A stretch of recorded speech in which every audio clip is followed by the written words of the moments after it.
Chef Emily, and welcome to Cakes Time!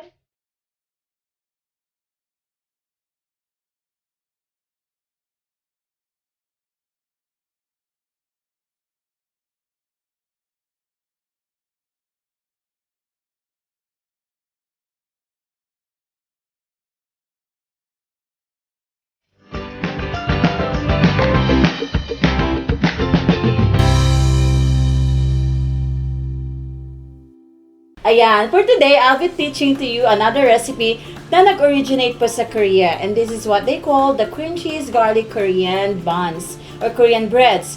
But I have to level up that recipe and make it on my own so that you will enjoy a more developed, taste better, and more enjoyable recipe pero napakadaling gawin.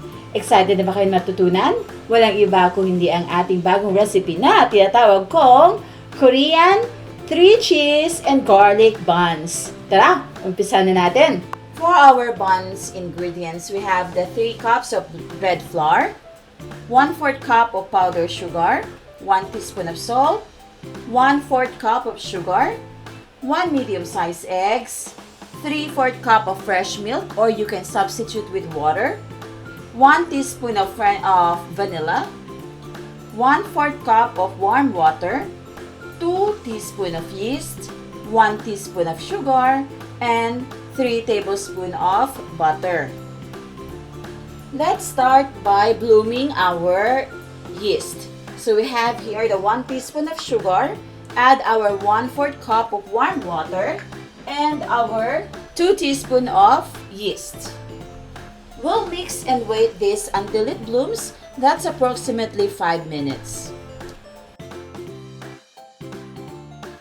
While waiting for the yeast to bloom, let's now combine the 3/4 cup of fresh milk with 1 teaspoon of vanilla. Now let's combine our dry ingredients. We have here the 3 cups of bread flour. Please make sure that you sift your bread flour before you before you put it on your bowl. Let's add our salt, our powdered milk, and our sugar. On a low speed, let's combine the dry ingredients, followed by our 1 medium-sized egg, our bloomed yeast, then our fresh milk and vanilla mixture.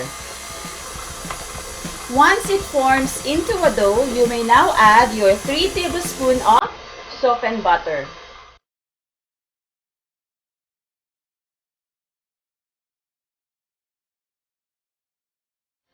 Alright, I think the dough is done.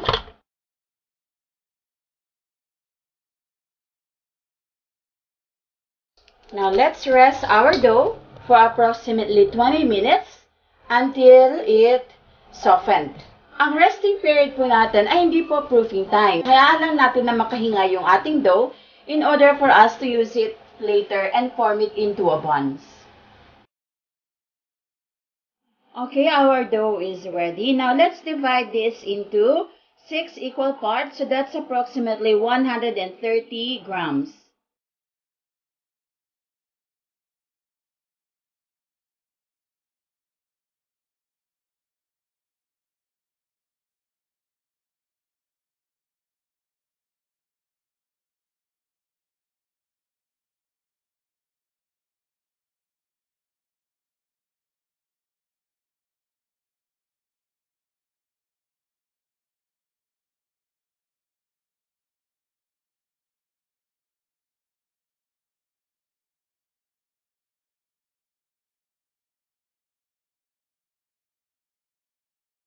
Flatten it out a little in order for you to release the air.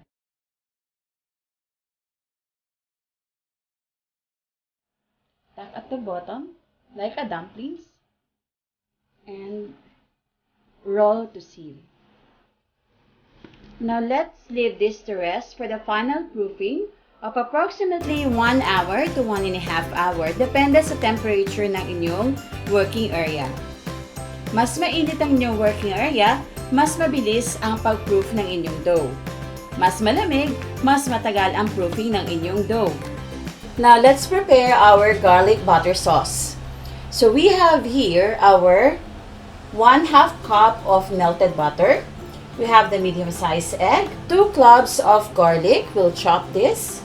1 tablespoon of chopped parsley, 2 tablespoons of fresh milk, 2 tablespoons of honey, 1 tablespoon of garlic powder. And of course, to enhance the flavor, I have also my spring onions, at least 1 tablespoon chopped spring onions.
Garlic butter sauce is now ready.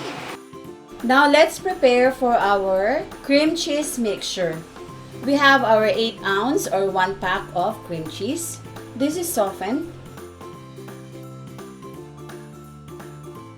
Add 2 tablespoons of sugar to sweeten. And our chilled all-purpose cream.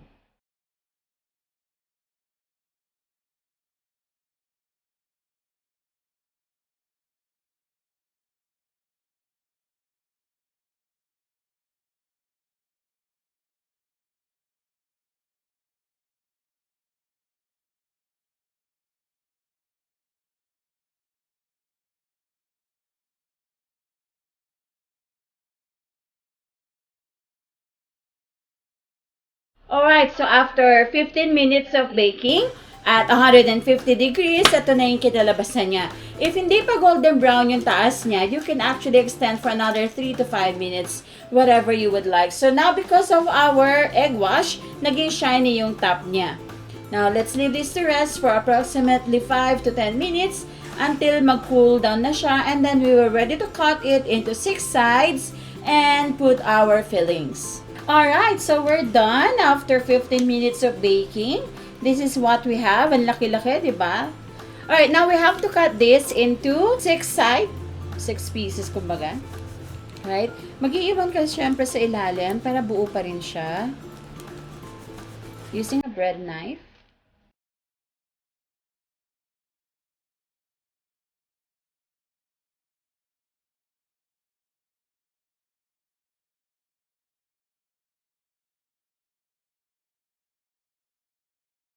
This is our cream cheese frosty. We have our mozzarella and our parmesan. First, let's put in the mozzarella in the middle of your layers.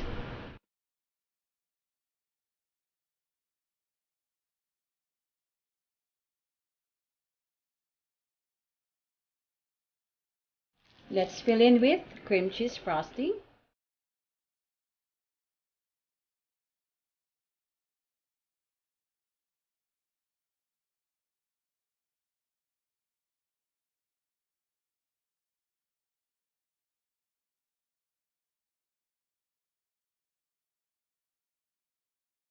And last but not the least, now time to brush our honey garlic butter sauce.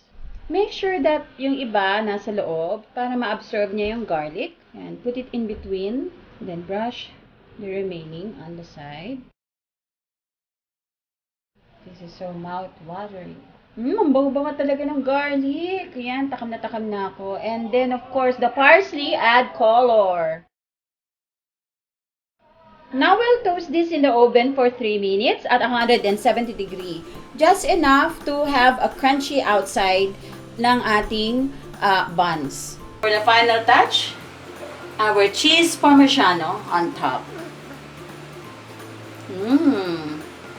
Love it.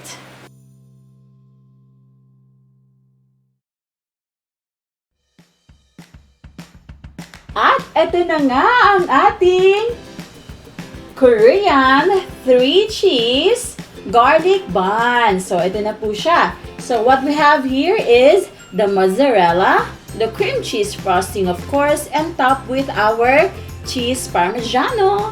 So, gusto niyo na ba matikman? Umpisa na natin ha. Sandali lang. Eto, tikiman time.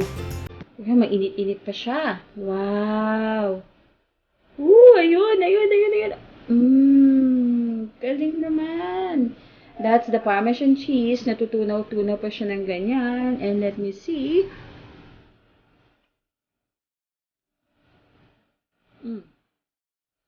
It is savory. It's sweet. Crunchy on the outside. Gawa nyo ito. Tinoast natin later on. But inside, it's still soft and fluffy.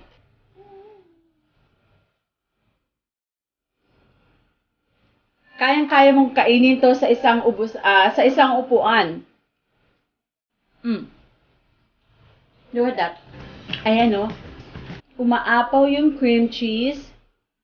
And nakikita mo yung parmigiano on top. And the mozzarella melting. See? There you go! Oh, ang ganda-ganda niya! Yeah. Grabe. I would really enjoy eating this on my own. Bawal ang mag-share. Try this at home.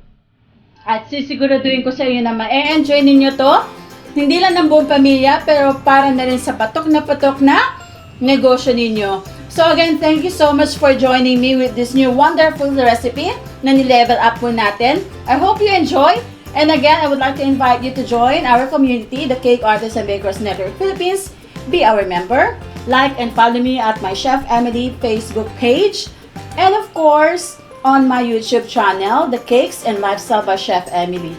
Should you have any question, you are always welcome to send me a PM or a message to my email address, cakestyle.eperalta@gmail.com, or to my personal page, which is the Chef Emily Peralta. Again, thank you so much for joining. Annyeonghaseyo! Bye!